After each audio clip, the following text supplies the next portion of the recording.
And I think we're live. Well, thank you, everyone. Good afternoon, and thank you for joining us today for what is set to be a fascinating discussion on developing the cybersecurity workforce for critical infrastructure in emerging markets. To jump straight in and to start off, I'd like to go over a few quick housekeeping. If panelists can mute themselves when not talking and unmute for their remarks and discussion. In addition, audience members will be able and encouraged to drop their questions into the chat box as they arise throughout the panel, and I'll try to get to as many of them during the Q&A session. By way of quick introduction to myself and the panelists, I'm Alex Ekniashvili, Senior Digital Specialist at DAI Center for Digital Acceleration. We're a private international development organization with over 50 years of experience with cybersecurity work focusing on implementation of a portfolio in regions such as Europe and Eurasia, and Asia Pacific in particular.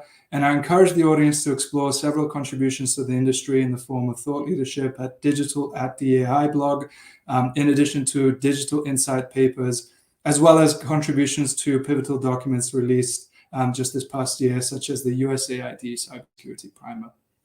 I'm joined today in today's discussion with an esteemed lineup featuring Paul Stack, Energy Specialist in the Energy and Infrastructure Division within USAID's Bureau for Europe and Eurasia, where since 2019, he has been the lead technical officer for the Bureau's critical infrastructure cybersecurity programs, including the 5-year, $30 million critical infrastructure digitalization and resilience CIDR activity. We're also joined by Cynthia Wright, Principal Cyber Strategy and Policy Lead for the MITRE Corporation, where she co-developed a methodology to assess needs and build the cyber capabilities for developing nations with a particular focus on strategy, workforce development, and critical infrastructure. Also joining us is Dr. Rob Peacock, Senior Advisor and Chief of Special Projects at Florida International University, FIU. As part of USAID's inaugural bilateral cybersecurity assistance program, Dr. Peacock spent the last year overseeing FIU and Purdue instructors, providing 8 defensive cybersecurity courses to more than 130 Ukrainian cybersecurity professors working at 14 universities. And finally, last but not least, Brian Cute, Director of the Capacity and Resilience Program at the Global Cyber Alliance, a non-profit organization whose mission is to eradicate cyber risk around the globe. He has been actively involved in the Internet Domain Name System and global Internet governance matters for over 20 years. And just to set the stage a little bit, the international development community is working tirelessly to advance the living standards for populations across the globe. Key to the digital development drive and a true cross-cutting issue includes strengthening the resilience of cybersecurity ecosystems around the world.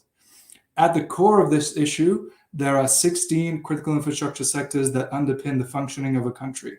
These constitute the asset systems and networks, whether physical or virtual, that are considered essential services that governments typically provide or oversee.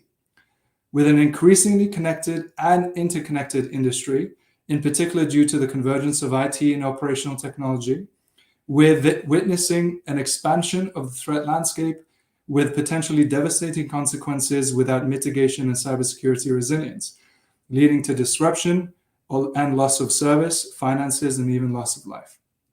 In this context, the 2021 ISC Cybersecurity Workforce Study estimates that the global cybersecurity workforce needs to grow 65% in order to defend organizations' critical assets with a workforce gap of more than 2.72 million positions. While investments in technology are key, building a sustainable cybersecurity workforce is also critical to the effort of increasing the resilience of digital ecosystems around the world.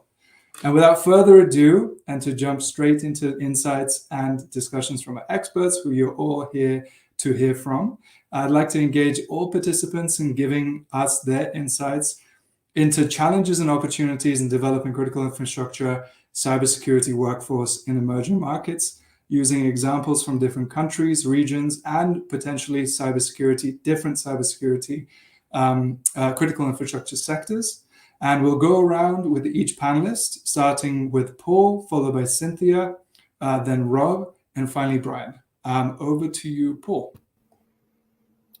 Thanks, Alex, and good afternoon, everyone. I'm happy to share some perspective from a USAID kind of programming angle. As Alex noted, I work in the Bureau for Europe and Eurasia, where we've had long-standing energy sector cybersecurity programs, and more recently and more expansively, critical infrastructure cybersecurity programs.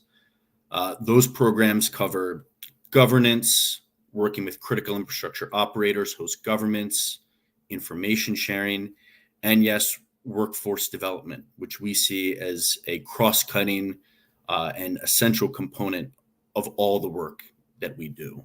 You need the right people in place to do a lot of this work. As for challenges and opportunities in this brief moment time we have, I'll focus on maybe just one challenge that comes to mind. I mean, at least in Europe and Eurasia, there are plenty of opportunities. Burgeoning ICT sectors, trade associations, lots of kind of talent that can be repurposed and upskilled, retrained, things of that nature. But one challenge, just to maybe start the discussion, is sometimes, at least at USAID, we're looking at holistic programming to address core challenges. And sometimes we see that sometimes discussions can be constrained around certain topics. So when I think about workforce development, a lot of discussion happens around supply and not necessarily around demand. So we talk about how to build a pipeline of cybersecurity talent. Sometimes I'm more concerned about countries where there isn't enough shortage. Sometimes I'm more concerned about those meetings with critical infrastructure operators where I meet with the CEO or general director, and they're with not a CSO, but two kind of middle of the wrong IT managers who are going to go down to their basement office and not to reemerge for another 2 weeks. So it's really critical, I think, to understand and to focus on the demand portion as much as supply when constructing a program. And to cite one example, Alex, before I'll pass it back to you, I know we work obviously in Europe and Eurasia. We have a case study where a university developed a really good cybersecurity curriculum and academic program, but they didn't get any enrollment rates. And that's because the job market wasn't there yet. That's because there was more job security in other areas. And so I would just pose that as one challenge as part of our work. Yes, we do have this global shortage, but sometimes it does change from country to country, and we need to adapt programming accordingly. Well, thank you, Paul, for the remarks. We'll go to Cynthia next to hear from her work with the Mati Corporation. Sure, thank you. So I'm going to build a little bit on what Paul talked about, but take a slightly different take on supply and demand.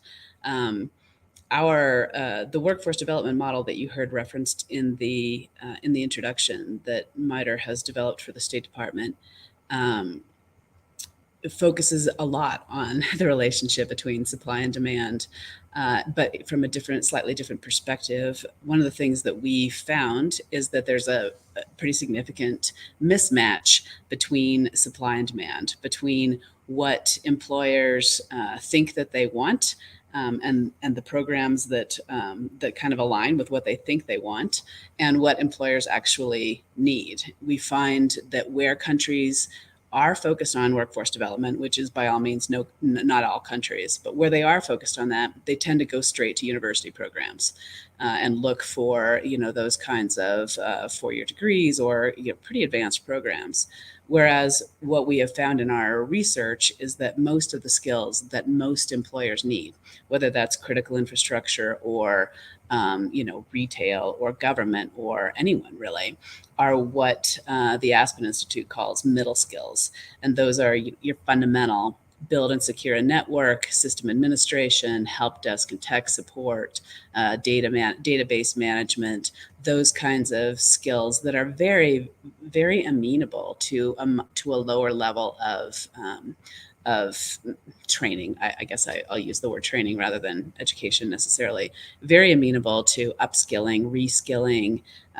The UK in particular has a program that is actively seeking out bus drivers and hairdressers and turning them into, IT professionals, because those skills are pretty fundamental and easily adapted. So I would look at that supply and demand mismatch. And then I would just add one other challenge that is, I think, unique to developing nations, because the previous one applies to all of us. And that's so many of them are so severely resource constrained that that really affects their ability, especially in critical infrastructure and government sectors, to retain what little talent the country has. So finding ways to create public-private partnerships that can incentivize the sharing of the talent that is out there, I think, is really important to the success for these countries. All right, thanks. Well, thanks, Cynthia. And you certainly touch on a number of key challenges and opportunities that we'll be getting into in our discussion later as well. We'll go over to Rob next. Yeah, well, to be honest, Cynthia pretty much took like 80% of what I wanted to say, but it's probably deservedly so, because we were heavily influenced by MITRE's assessment and our own assessment efforts when it comes to working in first Ukraine, but now we're working as part of the CEDAR effort, looking at the Balkans. And for us, we're heavily influenced by this idea that the workforce that's needed is potentially a majority non-bachelor level degree personnel. It's not even clear to what degree 2-year degrees are needed. There was a great Wall Street Journal article a week ago, I don't know if you all saw, where they were discussing IBM and a few healthcare software companies, and they are targeting certain non-degree holders. For example, mobile phone salespeople. They're very tech savvy. They don't have generally college degrees. I'm sure some do, but they've done very well. Especially, they work very well in kind of the sales side of software and cybersecurity. And I think that that we do have to reimagine a little bit of supply and demand, this kind of gray area. And so at FIU and Purdue, one of the reasons we work together overseas is that we share some similar efforts in the United States. So the Department of Labor has given us funding so that we do apprenticeship programs in the United States. And a big part of that conceptually is when you're talking about, take the typical critical infrastructure. If you're located in North Macedonia, you're an isolated rural part of the country, and you're looking to track cybersecurity talent. Well, it's if you find really capable personnel, they're not necessarily looking to move in the middle of quote unquote nowhere from their perspective in the capital city. And a lot of ways that companies can deal with that, particularly critical infrastructure, is to look at, well, let's look at the personnel who do want to be here, who are working here, are committed to being here, and how can we give them the skills to become part of our cybersecurity effort.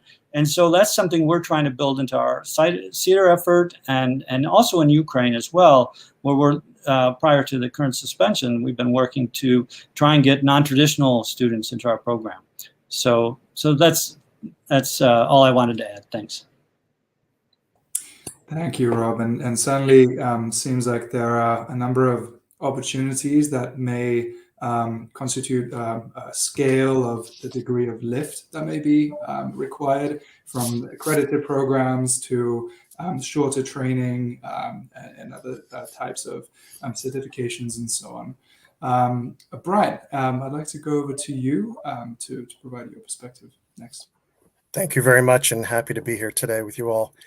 At Global Cyber Alliance, effectively, we identify, develop, curate, and offer cybersecurity tools and solutions to two different audiences. We have two different programs. One is the Internet Integrity Program, which again is the focus of critical infrastructure, the network operators, content delivery networks. And we're looking at problems such as BGP, malicious domains, attack against IoT devices. And that's one program where we seek to deliver free solutions and tools and engage in training to some degree of that particular segment of a workforce.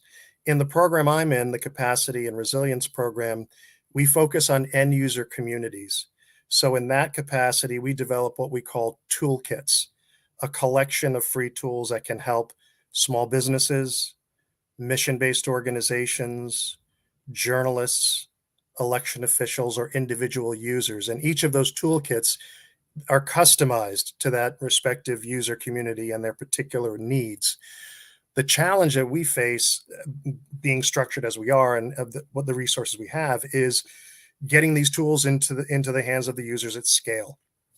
So because of that, and we're not a training organization, we don't have that focus, that skill set per se, and the resources to do training at scale. So we have to work through partners who are willing to distribute the toolkits to the end user communities, to work with us to get those toolkits translated into local language, including local context, to work with us in a train the trainer model, which is what we employ with the right organizations. And this is the way we have to go about the business of getting these tools into the broader communities.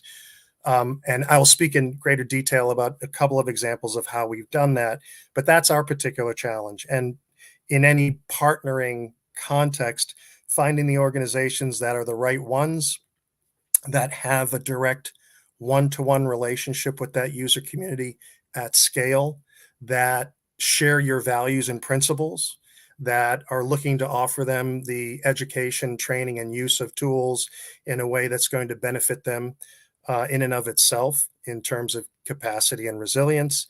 And that can be a for-profit organization, that can be a nonprofit, that can be with or without government funding. And that's what we've found to be both the challenge and the opportunity in how we go about what we do.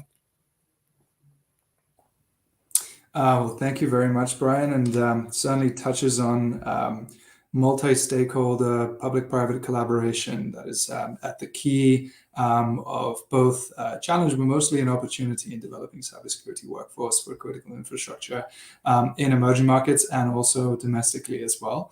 I'd like to zero in on a particular key stakeholder in this overall matrix, which is government, and building government capacity and awareness in order for them to sort of take leadership.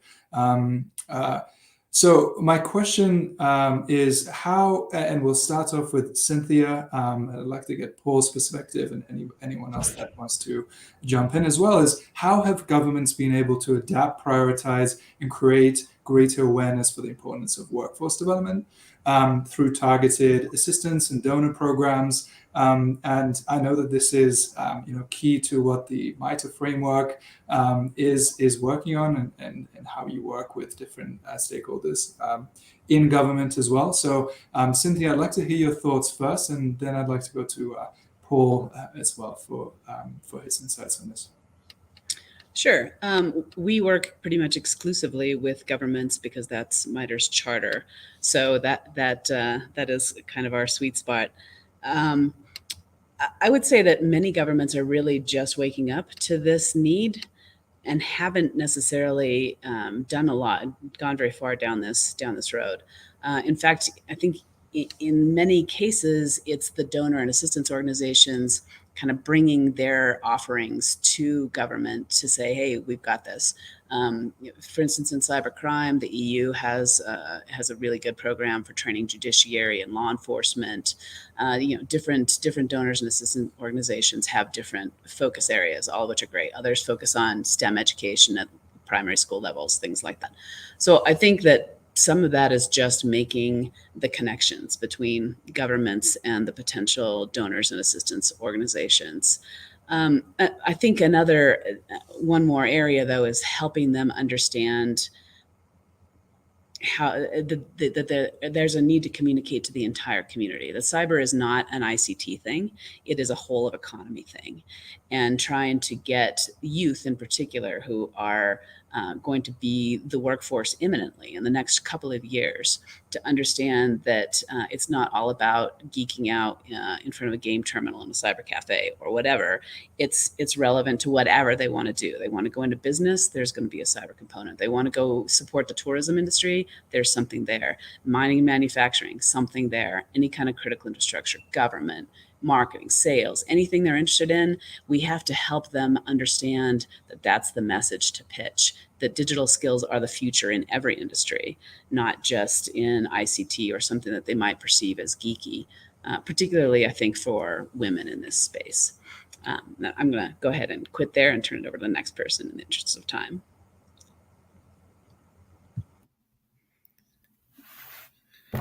Cynthia, I wish I could have pulled what Robert Peacock did before and said, you took all my points. But I didn't think of some of the points you had raised. What I can say is, I tend to see a strong correlation between governments who are raising awareness about workforce development and those governments that are really engaged in strategic communications, talking with the public about what the risks are, documenting attacks that have happened.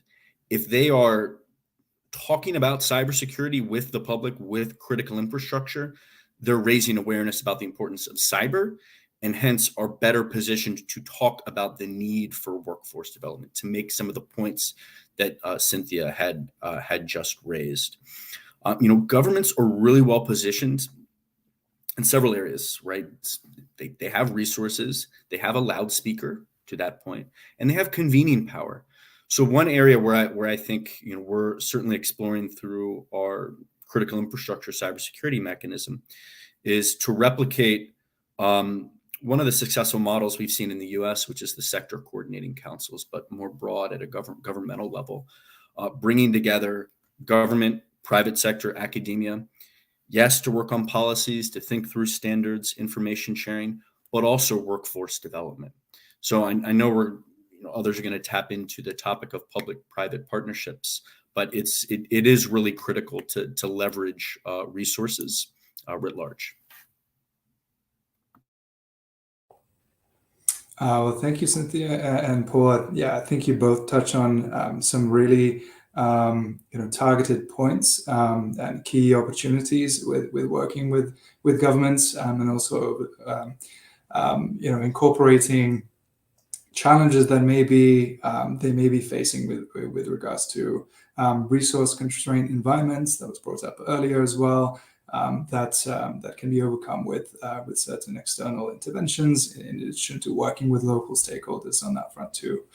I'd like to widen the focus on the stakeholder a little bit and touch on what Paul just incorporated, which is this public-private partnership aspect of cybersecurity workforce development. And really multi-stakeholder collaboration that may involve different organizations in between the public and private sectors. So I'm curious as to if you can share some insights on potential working mechanisms to develop multi-stakeholder industry, public-private collaborative approaches. And this may be ensuring alignment of skills with market needs. That was something that was brought up earlier in remarks too, and a general increase in the supply of cybersecurity talent for critical infrastructure. Of course, this includes the public sector and the private sector, and also the wider supply chain. I will go to Brian first for his thoughts, and potentially followed by Rob, and maybe Paul and Cynthia, if you have any other additions or counter arguments as well. So Brian, over to you. Thanks, Alex. And I'll just provide 3 snippets of programs we've been engaged in with the multi-stakeholder approach. One in South Africa and Nigeria through the UK Government Digital Access Program, funding from that program, working with KPMG, which is the for-profit organization that has the scale and the resources to deliver programmatic approach, and then we at GCA, having one set of tools, the Small Business Cybersecurity Toolkit, that is an important aspect of that program, and working with them to implement that and provide training through the development of an online portal page for local partners. That's just one configuration. We've also worked with MasterCard and Mercy Corps in Indonesia to develop training to micro businesses there, a target of training 100,000 micro businesses over a 2-year program. So more of a systematic train the trainer, us working with Mercy Corps, who delivers the training and translates the toolkit into Bahasa, is another project that gives you a sense of how we collaborate.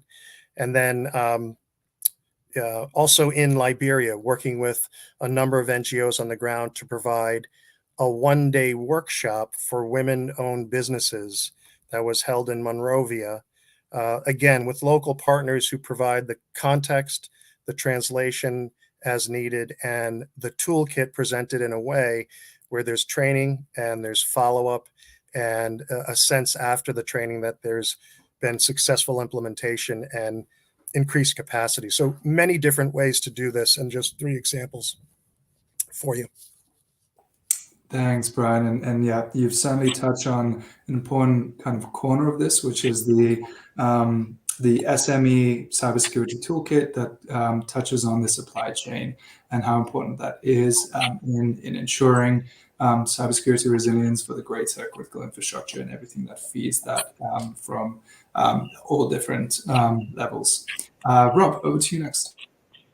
Yeah, well, I would probably add to what Brian said in the sense that I think one of the major challenges is that most governments, not just in the in countries who are struggling to have the resources to even work in these areas, but just even in Europe and North America, it seems overwhelming, I think, to a lot of government officials. This problem is just so large that they don't know where to begin.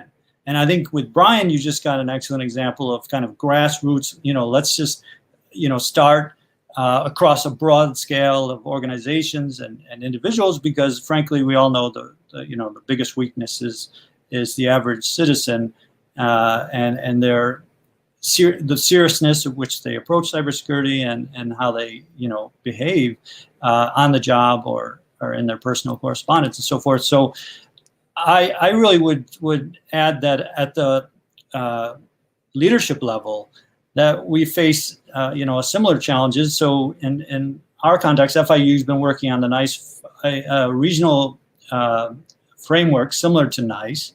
We're actually the contracted conductor of NICE activities right now in the United States, but we're funded by the International Bank of Americas to try and work in Latin America and developing a similar regional framework. And there's some elements, the military, similar to the United States, frankly. The security apparatus, we're always the first and the most committed and engaged. And trying to get the private sector, it really, they have to be brought along step by step. They have to become aware that, what are the benefits for them. I was there in Ukraine when NotPetya hit, and I really believe that outside the banking sector, banking finance has always been a little different, but outside the banking sector, NotPetya is really the malware that really made Ukraine start to really rethink and take this more seriously across the broader corporate private world. And we haven't had a NotPetya in Latin America necessarily. And so I do feel there's this challenge. You can, it's physical, it's visible that we have to entice the private sector a little more than the government sector right now.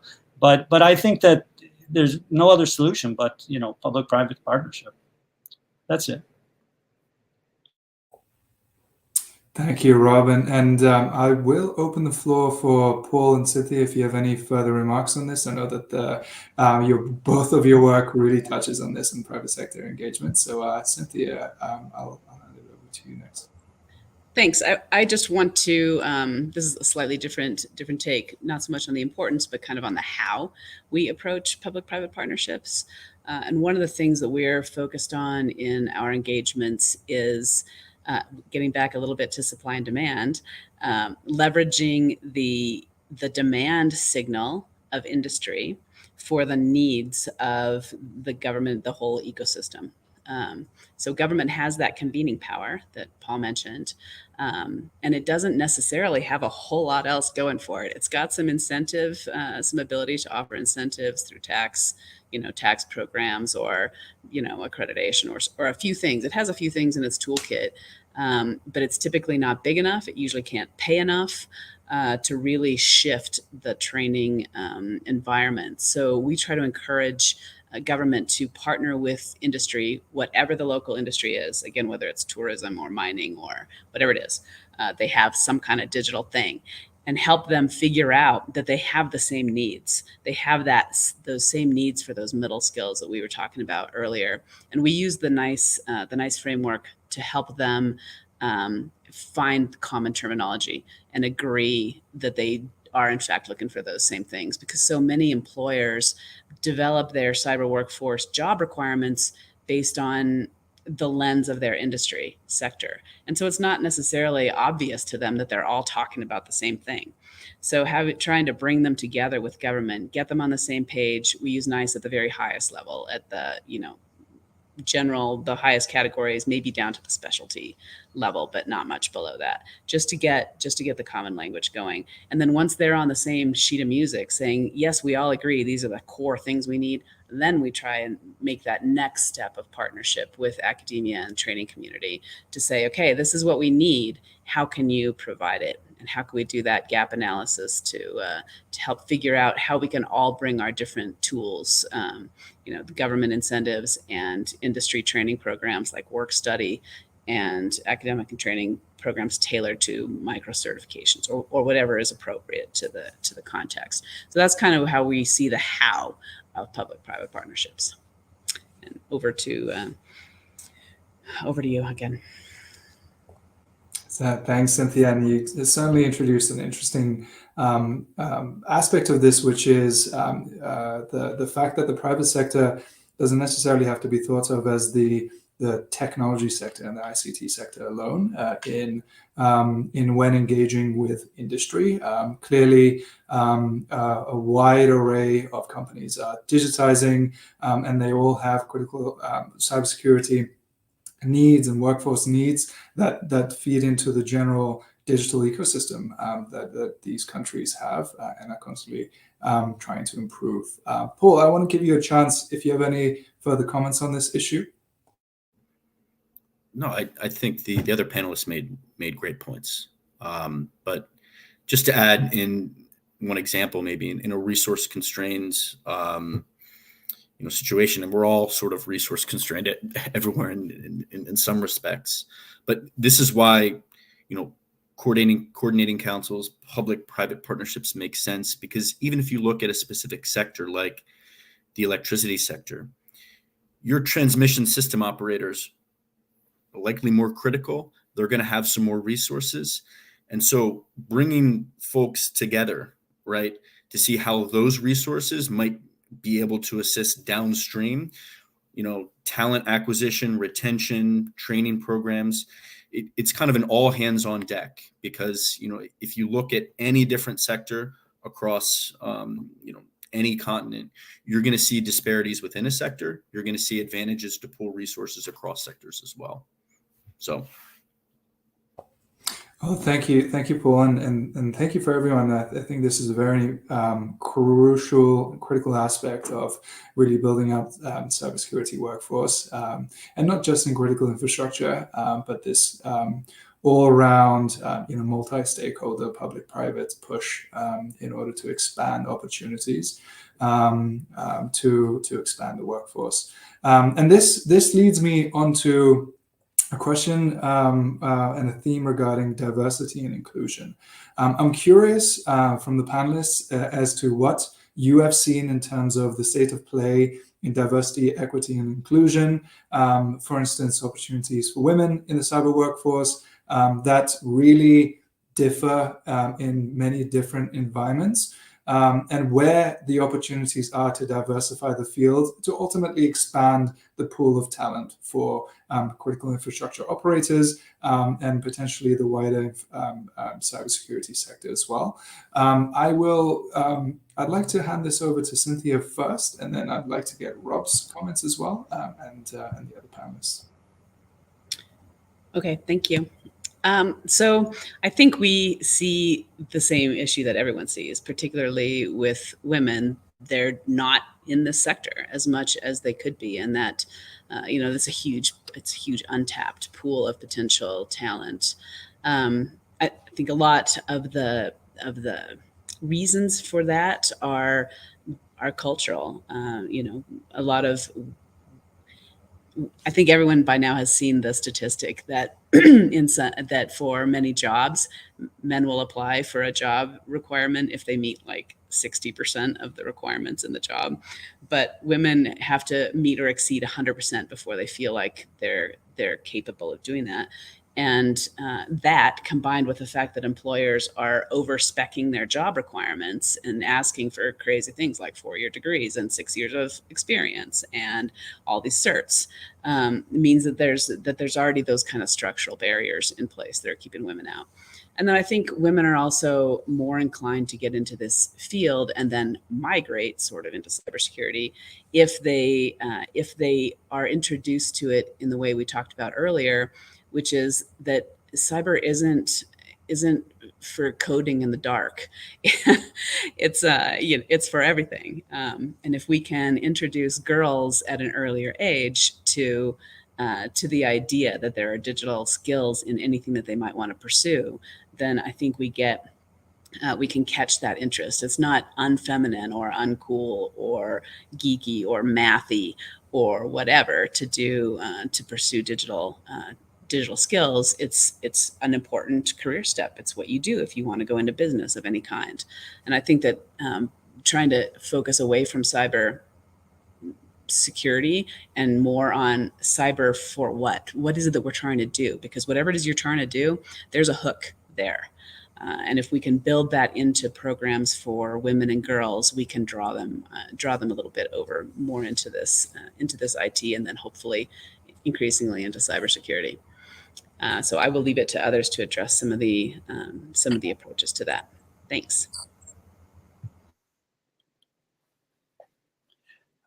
Yeah, so you already mentioned I'd be next. So I actually I agree with Cynthia that really the traditional, what we know doesn't work is the traditional route. This computer engineering degree program. Frankly, even getting Native Americans into some of the higher level programs is a challenge for universities, regardless of gender.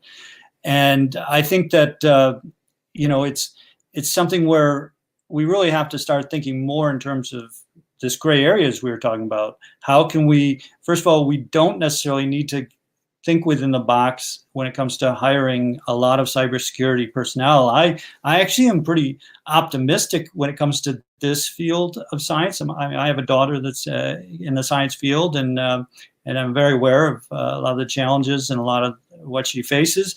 But I think cybersecurity, I've actually been complimented, so much of your team are women, you must really work hard. I'm like, no, this in Ukraine and particularly in education field, the leading experts on a lot of that framework stuff, they are women, in part because I think they've become attracted to that element of the work. And in Ukraine, I think cybersecurity in the academic field is one where they're kind of a new, the dinosaurs are still in the energy electrical side of things, and they're kind of this new uncertain, people are nervous about this. What is this new degree? It's only existed a couple of years. And a lot of women have taken advantage of that in the sciences there in Ukraine. So I do want to give kind of an optimistic note that I really think that this is a field where, well, first of all, there's such a deficit that if we don't solve the gender problem, then we're not going to solve the labor problem. And but I'm optimistic. I think it's one where the field is kind of moving in a direction where I think maybe we'll leave some of that imbalance behind. Again, perhaps me naively stating, but I really believe that in my heart. So back to you, Alex. Thanks, Rob, and thank you both for your insights on this. I do want to have a quick follow-up question regarding something that Cynthia brought up regarding potentially changing the image of cybersecurity. In some circles, it may be regarded as a dry topic that might not be as exciting. We certainly do know that there are lots of opportunities almost across the board, everywhere, with regards to job opportunities. But getting, to use the example of women interested in cybersecurity, I'm curious as to whether the role of established experts and role models may be more elevated. So the visibility of established, cybersecurity practitioners that are women or maybe minorities is something that could be done through interventions, through local stakeholders, conferences, and other venues in order to open up these avenues and opportunities. And I'll leave this open for anyone that wants to weigh in. I'll offer some thoughts, Alex. So my colleague who runs the Internet Integrity Program is Leslie Daigle, who I've worked with in the DNS industry since early 2000s and was the early head of the Internet Architecture Board, an absolute standout in her field. And I watched over 20 years while that particular industry continued to be dominated by men, very few women coming in, growing within that space. And it is a hard reality that we have to address. My mind also goes to a couple of different kind of non-traditional approaches here. There's clearly culture and structure within classrooms around the world that create implicit barriers. And I think we have to also think outside that formal context. I have seen programs, development programs in India and other places where if the context is different, where one is introduced to the topic, there's more opportunity. Doing it outside of the formal classroom is an area where you can create interest, curiosity, engagement in the beginnings of something. The other thing that's important too, and I think this is with respect to not just what we did in Liberia with 60 women entrepreneurs who own small businesses there, is, train those who are working in the workforce, because women will pass this down.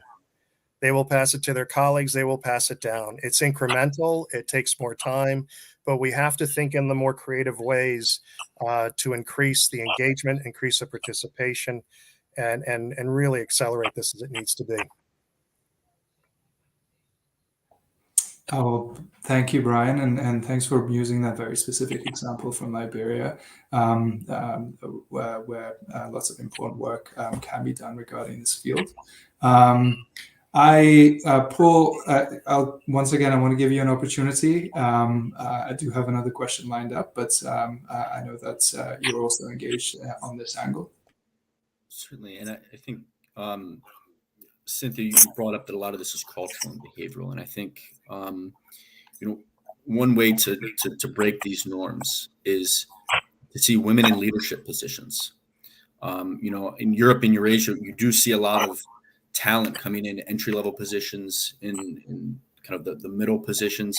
Those glass ceilings kind of need to be broken, and I think with more kind of women in leadership positions, that sends signals, I think, down the chain and across. And at least that's why USAID, we try to embed gender, across all of our activity designs and programming. So I'll just add that and what everyone else said, because it was very good. Well, thank you very much, Paul, and for everyone for their insights on this important aspect of building the cybersecurity workforce. I'd like to pivot on my last question, and I do want to give the audience, I know that a few questions have come in, a chance to ask, well, through me, and being answered by the panelists. But I want to pivot this in terms of US relatability and how you believe some of these efforts of developing cybersecurity workforce, working with different stakeholders in emerging markets, developing countries, translates into impact and benefits for critical infrastructure and the cybersecurity workforce in the US. We do know that this is an interconnected industry, and we have seen instances of weaker cyber ecosystems that have spilled over into global systems that have affected US financial sector and others as well. I'd like to start off with Paul on this one and his perspective regarding USAID's work, and anyone else that wants to weigh in as well. Sure. And I'm not sure how many people were able to see the 60 Minutes this past weekend. Yes, the show is still on, but they had a segment on cybersecurity, and a lot of the experts spoke to the assistance they had provided, the lessons they had learned by engaging in Ukraine in 2015 and in 2016. And I think anyone who's been engaged, right, and the U.S. government has provided assistance, volunteers have gone over. It's not a one-way street. We've learned just as much, if not in some cases more, through that international engagement. I used to be an implementer at the National Association of Regulatory Utility Commissioners, kind of U.S. energy regulators. And I remember when U.S. regulators were sitting down with regulators across, what we call the Black Sea region, Ukraine, Moldova, Georgia, Armenia, working on topics like, hey, how much does cybersecurity cost? What are appropriate cybersecurity standards? How do you measure utilities' cybersecurity? U.S. regulators were learning just as much, and we saw that a lot of those lessons learned, tools, deliverables, were finding their way back into domestic training programs. So it's absolutely critical through all of our kind of assistance programs that we provide that they're not really assistance programs, but partnerships, and we're feeding lessons learned back. So I'll say that, and I'm really looking forward to what some of the other panelists might have to say. I see that I left myself unmuted, so I'll go ahead. I'll second what Paul said about the lessons in Ukraine. I actually have a Zoom tomorrow with Foreign Affairs. We're doing an article on the lessons from what happens when you remove all the red lines in a cyber war, and a lot of it was hypothetical until the Russian-Ukraine conflict. So there are a lot of lessons being drawn at that level. But I think in terms of the workforce, I absolutely agree that I think one of the main factors in Ukraine's being able to defend itself right now has to do with the degree to which they brought Microsoft and brought global players into their networks, into their economy in a way that absolutely didn't exist previously, prior to NotPetya and recent attacks. And that change over the last 3 or 4 years, where things are upgraded, where there's a lot of interaction and cooperation with both public-private key partners, it really can work and does work. And I really believe that the lessons learned are going to be a lot about, and here on the workforce question in particular, that everyone doesn't have to be in Silicon Valley. In fact, Silicon Valley needs to get out there and the rest of the world to really do a job when it comes to cybersecurity. That being engaged in Ukraine is what's made a big difference. And I think that's something that we're going to learn, and it's going to translate into other activities to get out into these countries, and with the USAID and others taking the lead from the assistance side, getting out there beforehand, and the workforce in those countries have to be very much tied into the global cybersecurity world. So That's all I wanted to add. Thanks. Well, thank you, Paul and Rob. I think both of your remarks show the interconnectedness and the translatability, and also re-emphasize the important work that is to be done in other areas as well. I do have a few questions that came in from the audience, and I want to pose it for our panelists. The first one being critical infrastructure needs a lot of hands-on experience and access to devices and equipment. How do you see bridging the gap in access to OT and IT resources for addressing cyber talent needs in the ICS space? I think this touches a little bit on the heavy tech needs of developing cybersecurity workforce in this space, in addition to potentially resource-constrained environments. So I'll open this up to anyone that wants to jump in first. I'll jump in real quick if that's okay. I think this is a really great opportunity to talk a little bit about apprenticeships and work study. I think study after study has shown that that kind of hands-on training is very effective in passing on these kinds of cyber skills, and that if we can work with critical infrastructure providers, whether it's IT or OT, which gets back to that cyber is everywhere, we can really those are entities where it's very clearly in their best interest to offer those kinds of programs, and those kinds of programs are effective and can be models for the rest of the ecosystem. So I think government leveraging its powers to encourage those critical infrastructure providers to offer those kinds of programs, making those connections to academia for instance, work study. So it's not just an apprenticeship, but you get the hands-on training in your critical infrastructure provider, and also the benefit of some certifications or training through a local academic provider. It's ideal. It doesn't get any better than that from satisfying the self-interest of all the different parties involved. Over to you.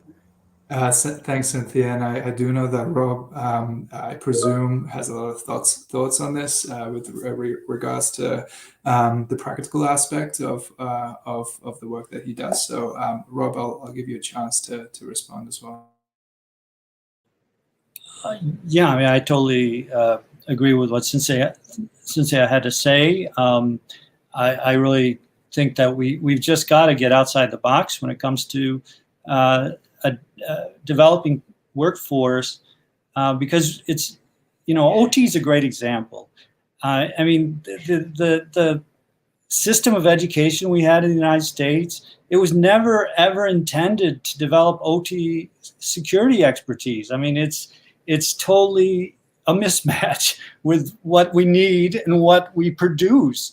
And of course, I'm going to insult the folks. We've developed a great master's OT security program here just a year ago, right? We're the third largest university in this country. And, a year ago, we got this thing started. But we all know that those master's graduates, I mean, they're a tiny part of the solution. And OT is a field where it's IT is one group that's, I don't want to say homogenous, but they move around. They work in a lot of different aspects of the IT world and have done so for a long time very well. OT, where you've got to know this and things unique to whatever field you're working on. If you're a waterworks or whatever you might be, electric grid. It's so specific that they have to take people who are already in that field or are committed long-term to that field, and then develop their cybersecurity skills. And Cynthia is just right. They're not going back to college again, and we have to create systems where they can get those certifications, where they can, perhaps go off to another place temporarily while they're both work and studying to kind of get those skills and come back to their employer or whatever. We have to, I think that it has to be a much more nimble process. And so I agree 100% with her comments. Thanks. Well, thank you, Rob, and Cynthia, of course. I do have one other question. I do know that we have a few more minutes, given that we have the full hour at the moment. And this question is regarding the changes over the course of the pandemic and how it's impacted the industry. So the question is, the pandemic led to a more rapid dependence on digital tools and services. How did this change the conversation around cybersecurity workforce development? And I'll open this up. We probably have time for one person to answer this. So open this up to all panelists. Whoever's most eager to jump in.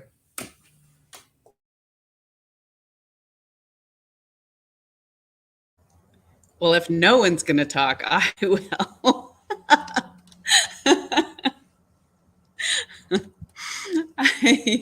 I would say that one thing that the pandemic brought to mind is that people who never thought they were going to have to be technology dependent suddenly found themselves technology dependent around the world.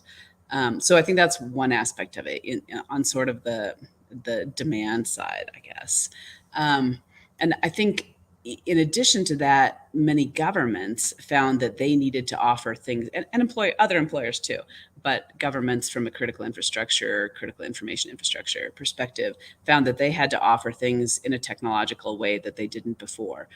Government services, even access to mobile money and things like that. There have been lots of unfortunate opportunities for people to learn about cybersecurity the hard way. I just saw a report that the number one vulnerability for many of the countries in the world today through the pandemic is now their employees. Not that insiders and users were not always the weak point, but now they're really the weak point because they're on their systems all the time, doing their work, doing their jobs in ways that they didn't before. And so I think it's highlighted the need in a way that can be very productive, and it's made it relatable to everyone's job in a way that we've all been discussing needs to happen. And so I hope that not only increases the sense of demand, but also increases the availability of supply when people who are participating in these things say, it's not so hard. I can do that. I can take these small steps, and the small steps are what get you into the door. Well, thank you, Cynthia. I do know that we have just a couple minutes. First of all, I'd like to thank all the panelists truly for contributing their insights and remarks to this really important topic. We had some very important topics that came up around this issue of critical infrastructure, cybersecurity workforce development, from ensuring adaptable programming to ensuring that industry needs are really met in the programs that are being developed, multi-stakeholder collaboration and the real importance of that across the board, in addition to working towards potentially non-traditional programming that may open up opportunities for different students or even working professionals that may be looking to get into the cybersecurity space to ultimately feed the critical infrastructure workforce across the world.